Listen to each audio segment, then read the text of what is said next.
Now to new developments out of the Middle East, where Israel says the body of another deceased hostage was returned by Hamas last night. They've been identified as Tanzanian student Joshua Lutu Molel. The agricultural intern was killed and taken into Gaza during Hamas's October 7th attacks.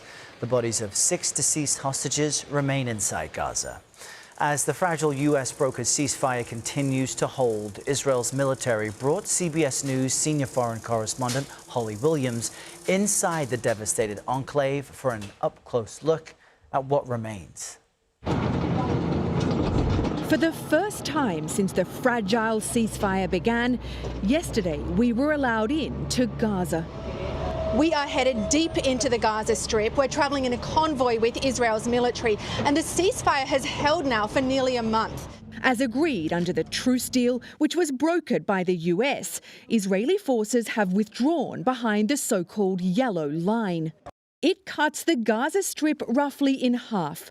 On the other side are Hamas and most of Gaza's people. We couldn't get to them, but these pictures show how they're living. Around 2 million Palestinians whose towns and cities have been reduced to rubble and dust. The ruins of the Shajaya neighbourhood are empty, but the Israeli military told us the body of Itai Hen was found there, an American-Israeli soldier whose remains were returned this week.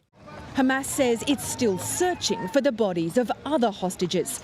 And Lieutenant Colonel Nadav Shoshani told us that's a stumbling block for President Trump's peace plan, which calls for a gradual Israeli withdrawal from Gaza. So you won't move an inch until Hamas, at the very least, has returned the bodies of all the hostages? We are committed to the agreement, and we are committed to upholding the agreement, and we are acting according to the agreement, exactly by what we are required, and Hamas needs to do their part for this agreement to move forward.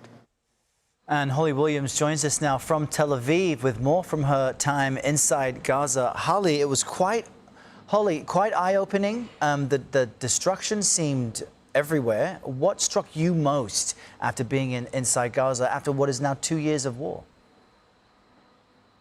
You know, Errol, I've reported from a lot of war zones around the world. I've seen some very heavily bombed cities, including cities that were once occupied by ISIS, that the US bombed to flush out the extremists. But I have just never seen destruction on the scale that I've witnessed in Gaza. This time, Israel's military took us to the Shajaya neighborhood, as you saw just then in our report. It's near that yellow line of control. It's empty of people, and it is just utterly obliterated. The United Nations says that it will cost around $70 billion to rebuild Gaza. And when you go to a place like Shajaya, you can see why. I think really they're just going to have to raze it to the ground and start again. What we don't know is who's going to come up with that money, Errol. And there is this kind of like grey cement dust tone and colour to everything, which is quite remarkable. Where now can things go under President Trump's peace plan? Well, Errol, there are huge hurdles ahead. First of all, the bodies of several hostages remain in Gaza. Now, Hamas says that it's searching for them, and it says that it's difficult because of the chaos and destruction caused by the war. But Israel is growing increasingly frustrated. Both sides have accused each other of ceasefire violations. Israel says that Hamas has shot and killed some of its soldiers, and then Israel's responded with deadly airstrikes. That violence threatens to derail the ceasefire. Now, if the ceasefire holds, President Trump's peace plan calls for the demilitarization of Gaza.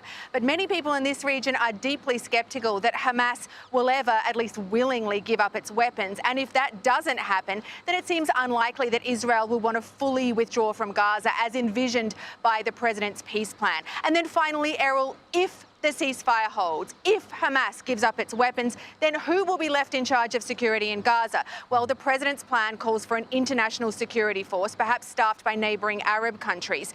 But the King of Jordan, and remember, Jordan is a key US ally in this region, recently said that Jordan doesn't want to get involved in that if it means, quote, running around Gaza on patrol with weapons. And the King went on to say that's not a situation any country would like to get involved in. Interesting points there. Holly Williams with the latest for us out of Tel Aviv. Holly, thank you.